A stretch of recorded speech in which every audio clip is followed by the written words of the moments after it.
In this world, right at this moment, stories of life and death are abundant. Most of us hold a simple picture of death. Consciousness vanishes.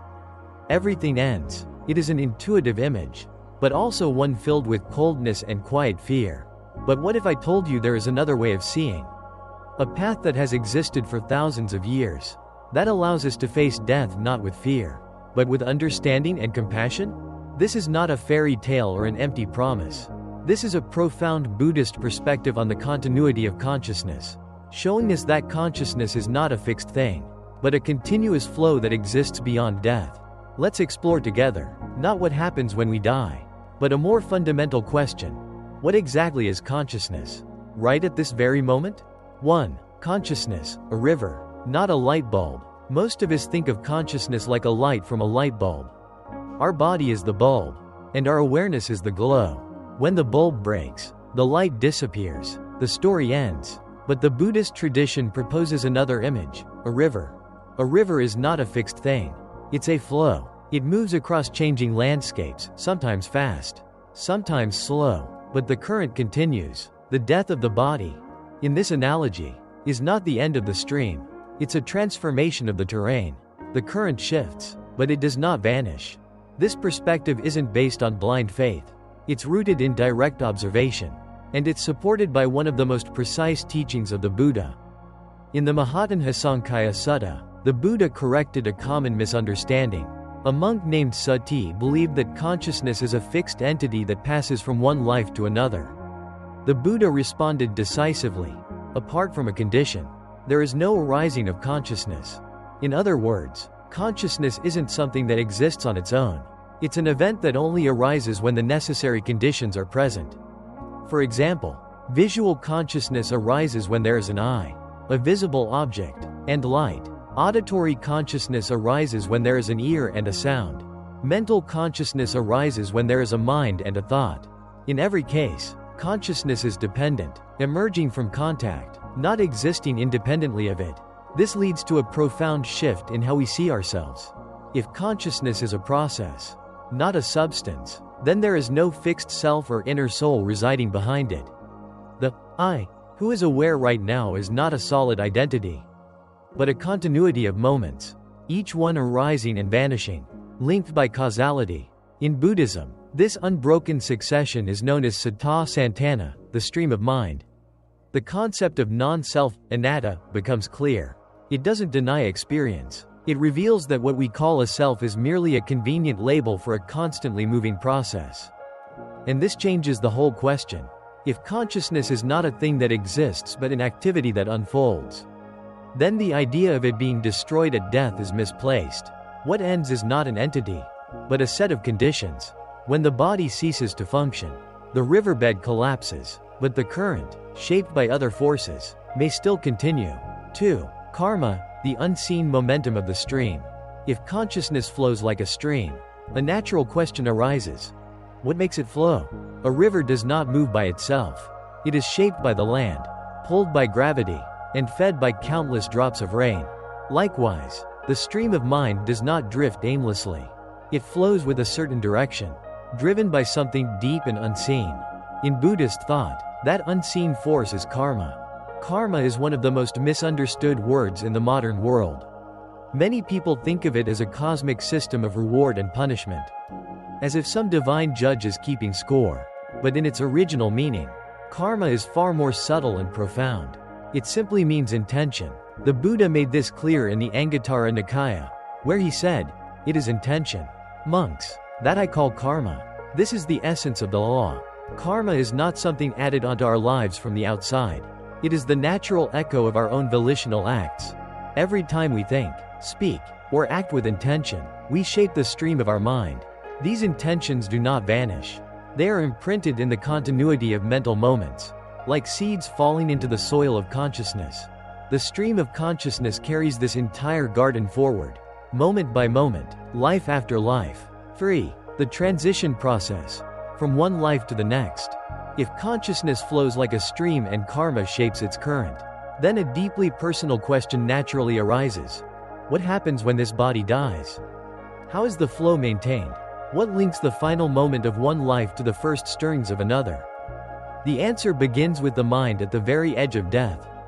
In that final moment, the mind is not still. It is stirred by a deep, powerful force, tanha, or craving. It is the thirst for becoming, the subtle pull toward continued existence. Like a magnet, this craving draws the stream of consciousness toward a new set of conditions, a new form of life. This leads to an ancient and profound question: if there is no permanent self, what is it that is reborn? The Buddhist tradition does not answer with a thing, but with a process. One of the most famous metaphors is the candle. If you use one candle to light another and then extinguish the first, is the second flame the same as the first? Not exactly, but is it entirely different? Also no. The second flame depends entirely on the first. There is no transfer of substance, but there is a continuity of cause and effect. This is how the transition of consciousness happens. The final moment of awareness in this life conditions the arising of the first moment in the next life. Nothing material or permanent passes across, but the process itself continues without a break. It is a transmission of conditions, not of a self. Therefore, death, in this light, is not an abrupt end. It is a moment of transition, a turning of the stream, where the accumulated energy of a life passes forward, just as one flame lights the next. 4. Continuity in the modern world. Evidence and meaning. The insights we've explored so far come from ancient contemplative traditions. But what do they mean for the modern mind, shaped by skepticism and science? Modern science holds that consciousness is a function of the brain. When the brain stops, so does the mind. Yet, even the deepest thinkers in neuroscience point to the so-called hard problem of consciousness. Why does brain activity give rise to subjective experience at all? And in this space of mystery, certain phenomena begin to stand out, not as proof, but as open questions worth exploring. For example, near-death experiences, NDEs. Across cultures, people who have been declared clinically dead for brief periods often return with vivid accounts of awareness, even when brain function appears to be absent. Another area of research comes from Dr. Ian Stevenson, who documented over 2.500 cases of children who spontaneously reported memories of past lives. From a Buddhist perspective, these cases suggest the spontaneous continuation of a Sata Santana, stream of mind, moved not by faith, but by its own karmic momentum. This is not magic. It is not dogma. It is simply what happens when intention becomes refined, and when the mind is trained to carry compassion forward even beyond death. 5. The ultimate goal. Stepping out of the stream. We have seen that consciousness is not a fixed entity but a stream, shaped by karma and sustained by craving. But this leads us to a deeper question. If the stream never stops on its own, what is its purpose? In the Buddhist view, the continuation of consciousness is not a comfort. This ongoing flow of birth, aging, and death, known as samsara, is not something to celebrate but something to understand deeply. It is the condition of being caught in suffering again and again. The goal of the path is not to secure a better rebirth or to prolong the stream. The goal is to step out of the stream altogether, to bring an end to the cycle of reactivity, craving, and becoming. That end is called nibbana, nirvana. The word means to extinguish, like the gentle going out of a flame. But what is extinguished is not the self, for there is none to begin with. What ends are the fires of greed, hatred, and delusion. Nibbana is not annihilation, it is peace. It is the unconditioned, the deathless, amata, beyond the push and pull of samsara. This understanding also reshapes our relationship with death.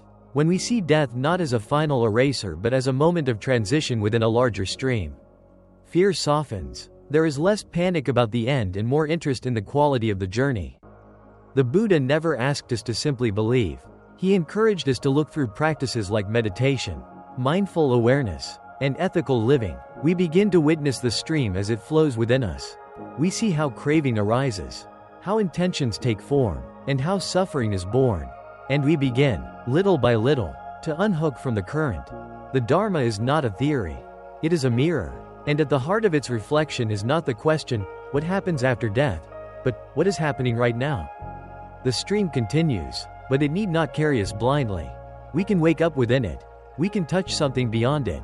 And we can live not merely as passengers in the current, but as beings capable of liberation.